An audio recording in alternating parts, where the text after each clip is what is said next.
தேசிய ஜனநாயக கூட்டணியிலிருந்து அடுத்த விக்கெட்டாக வெளியேறி இருக்கிறார் டிடிவி தினகரன்.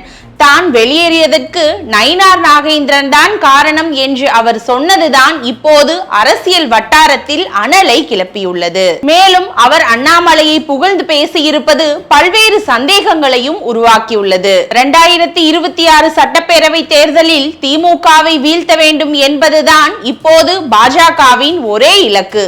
இதன் காரணமாகவே பல்வேறு வியூகங்கள் மூலமாக அதிமுகவை வளைத்து கூட்டணிக்குள் கொண்டு வந்தார்கள். இதையெல்லாம் விட முக்கியமாக தங்கள் கட்சியை எப்போதும் லைம் லைட்டில் வைத்திருந்த அண்ணாமலையை கூட தலைவர் பதவியிலிருந்து மாற்றினார்கள். அடித்து பிடித்து அதிமுகவோடு கூட்டணியை உறுதி செய்தாலும் அதன் பின்னர் தேசிய ஜனநாயக கூட்டணிக்கு தொடர்ந்து சேதாரம் தான் ஏற்பட்டு கொண்டிருக்கிறது. குடும்ப சிக்கலை முன்வைத்து பாமக இப்போது வரை கூட்டணி நிலைப்பாட்டை அறிவிக்கவில்லை. தேமுதிகவோ எடப்பாடி பழனிசாமியை கடுமையாக விமர்சிக்க ஆரம்பித்து விட்டது. தொடர் புறக்கணிப்பால் ஓபிஎஸ் சில வாரங்களுக்கு முன்னர் கலஞ்சு விட்டார். டிடிவி தினகரனும் வெளியே வந்து விட்டார். இப்போது பாஜக அதிமுக கூட்டணியில் ஜி.கே. வாசன் மட்டும் தான் இருக்கிறார்.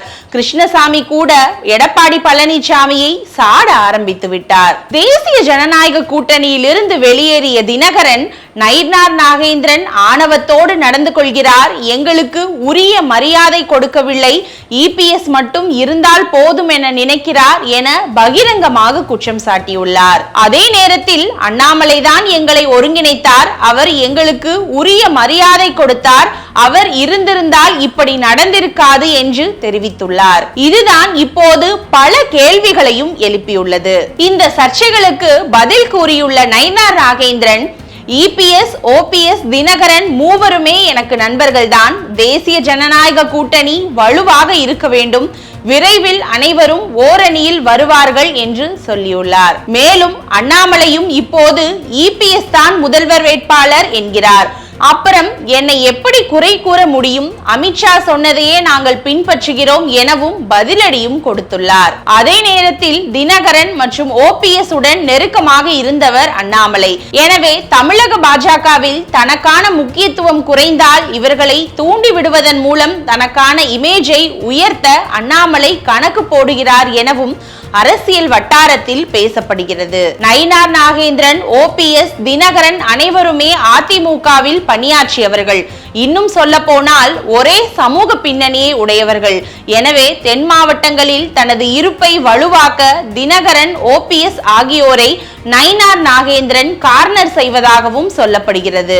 தினகரன் ஓபிஎஸ்ஐ பலவீனப்படுத்துவதன் மூலம் தங்கள் சமூகத்தின் முக்கிய முகமாக மாறவும் நயினார் நாகேந்திரன் கணக்கு போடுவதாக அரசியல் விமர்சகர்கள் சொல்கின்றனர். கொங்கு மண்டலத்தில் பலம் பெறும் நோக்கோடு எடப்பாடி பழனிசாமியை அண்ணாமலை எதிர்த்த அதே பார்முலாவோடுதான் தென் மாவட்டங்களில் ஓபிஎஸ் தினகரனுக்கு கட்டம் கட்டி நயினாரும் காய் நகர்த்துகிறார் என்றும் சொல்லப்படுகிறது.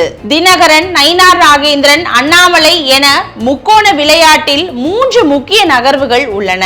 ஒன்று, கூட்டணியிலிருந்து வெளியே வந்து இபிஎஸ்ஐ பயமுறுத்துவது. இரண்டாவது, இதனை வைத்து தொகுதி பேரத்தை அதிகப்படுத்துவது. மூன்றாவது, அண்ணாமலையை முன்னிலைப்படுத்துவதன் மூலம் நயினாரின் இமேஜை உடைப்பது. ஏனென்றால் நயினாரின் செல்வாக்கு தென் மாவட்டங்களில் உயருவது தங்களுக்கு ஆபத்து என நினைக்கிறது இபிஎஸ். ஏனென்றால் நயினாரின் செல்வாக்கு தென் மாவட்டங்களில் உயர்வது தங்களுக்கு ஆபத்து என நினைக்கிறது ஓபிஎஸ், தினகரன் தரப்பு. இதன் பின்னணியில் அண்ணாமலையின் கைங்கரியம் இருப்பதாகவும் ஒரு தரப்பு குற்றம் சாட்டுகிறது. சமீப காலமாக ஓபிஎஸ், தினகரன், தேமுதிக போன்ற கட்சிகள் தாவேகாவுக்கு சிக்னல் கொடுக்கும் விதமாக பேசி வருகின்றனர். ஒருவேளை தாவேகா கூட்டணி வலுவடைந்தால் அது அதிமுக பாஜக கூட்டணிக்கு பெரும் பின்னடைவை உருவாக்கும். திமுக அரசை தோற்கடிக்க வேண்டுமானால் பலமான கூட்டணியை அமைக்க வேண்டிய கட்டாயம் பாஜகவுக்கும் அதிமுகவுக்கும் தான் இருக்கிறது. எனவே தினகரன், ஓபிஎஸ் போன்றோரை வழிக்கு கொண்டு வருவதும் இவர்கள் கையில் தான் இருக்கிறது. அவர்கள் என்ன செய்ய போகிறார்கள் என்பதை பொறுத்திருந்து பார்க்கலாம்.